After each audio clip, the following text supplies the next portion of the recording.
Hey, it's Chris Beyer. Chris Bowling. ACB, we've got part two with Tom and Scott back talking through data and analytics in healthcare. Thanks, guys, for joining us again. Yes, thank you. Our pleasure. Thanks.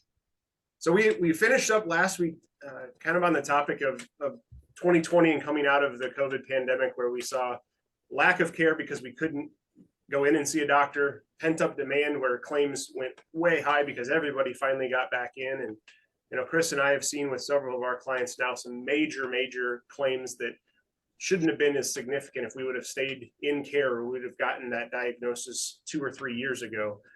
I think the question that we had was, what are you seeing from your side in claims analysis and underwriting that we need to be prepared for? Because that we're seeing that things are definitely not normal still or back to normal because of that COVID couple of years. Yeah, I'll start off and it's been interesting because we anticipated that there would be reduced COVID claims for 2023. And I think that's still the case, although every week there's a new variant that could change that calculation. But one thing that concerns me as we go forward is the increase that we're seeing in inflation. Inflation across the country for everybody is impacting everything, including healthcare. And as the provider contracts come up for renewal, we're seeing a lot of pressure from them to get substantial increases in the definitely double digit and sometimes the 15 to 20% range. And that ultimately is going to have an impact on claims cost. Even if utilization stays the same, we're going to see a lot of upward pressure on those claims. So keeping an eye on that, recognizing that all the contracts are not going to renew at once. Most of them are typically on a 3-year cycle, so it won't be a full impact in 2023, but that's something we're definitely keeping an eye on. And then we're also seeing this respiratory virus that is hitting across the country. Southern California, I know, has been hit real hard with that, where we're back to tents in the parking lots where particularly kids are getting hit with this RSV. And that's something that we had not typically built into the calculations in terms of estimates, but I think we're going to see the result of that as well. And hopefully they don't get to the same level that we saw with the giant COVID claims, but that's something we're keeping an eye on as well. No, that's interesting too, because I mean, that hits every fall, but not to the same extent. And I think that, like you said, it's across the country. It's interesting you mentioned the inflation side, because we've seen most every service provider, at home or at the office, everybody's adding a surcharge on for something due to inflation happening, but that isn't happening with the medical provider contracts. They're on that negotiated price that they've had before they had to raise wages, before they had to pay more themselves. That's a really unique, I guess, fallout from what we're seeing with inflation. And Chris, we're seeing on the fully insured renewals, the medical renewals that we get from carriers, there's a little line item at the very bottom that says underwriter discretionary discount or load.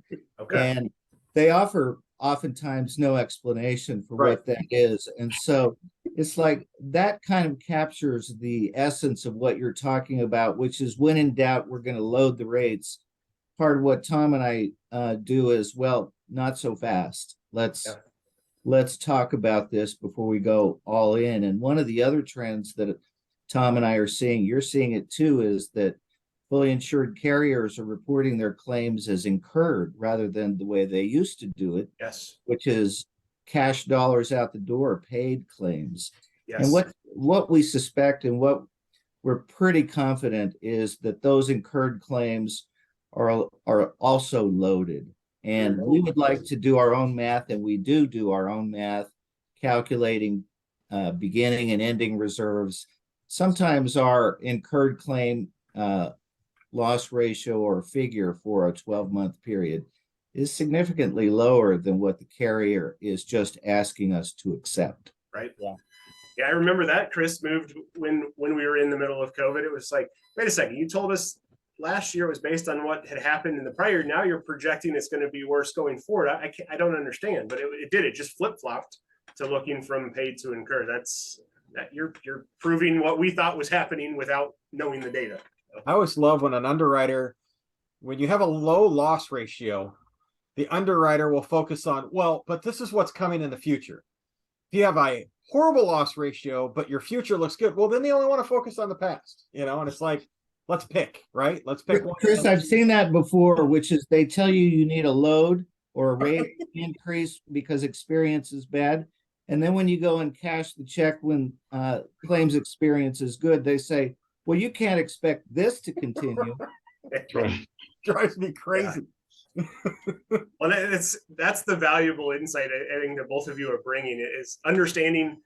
You've worked in the carrier space before, you know the methodologies, but you're also now representing the client, so you have an understanding. And we've seen that you've had conversations with a renewal specialist and an underwriter.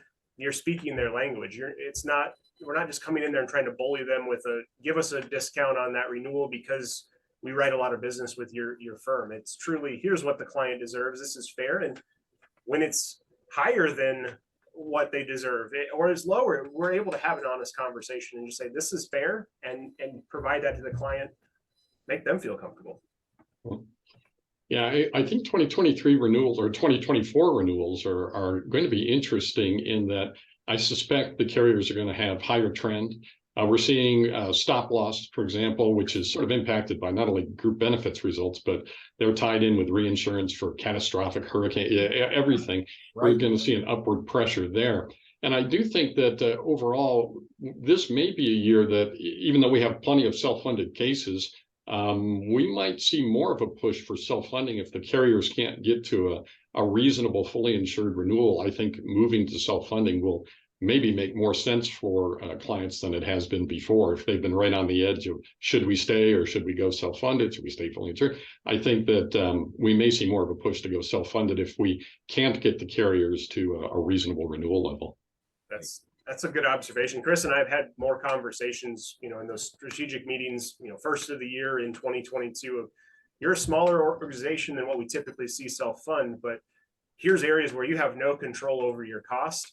And if you're self-funding and it makes sense, these are areas where we can start to pull back some of those claims expenses that you just can't control.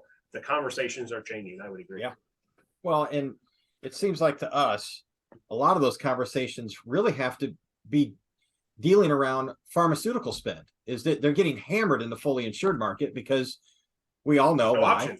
Yeah, because there's no other option. You're going to use my PBM, and oh, by the way, we make quite a bit of money off of that. And when we can go self-funded, well, then it opens up the door. It's amazing how that has changed so radical in the last 5 years. I mean, pharmacy spend has always been out there, but gosh, it seems like the last 5 to 7 years, it's on this vertical, trend that scares the heck out of me. That's for sure. And you're absolutely right. The specialty medications have, yes. and we're going to see more and more as the biologicals come out to a greater extent, and managing those costs and managing that care. Making sure the proper care is provided to the members, of course, but managing that is going to be critical. And when you're fully insured, those rebates that are a big component are typically held by the insurance carrier. And sometimes you get an offset, sometimes you don't. But moving self-funding and being able to separate the prescription drugs and really manage those programs and return those rebates is a real key to controlling costs. But so many carriers will not unbundle either the administration or the prescription drugs until a group reaches a certain size. So that's something that we will be attempting to battle in the future. Absolutely.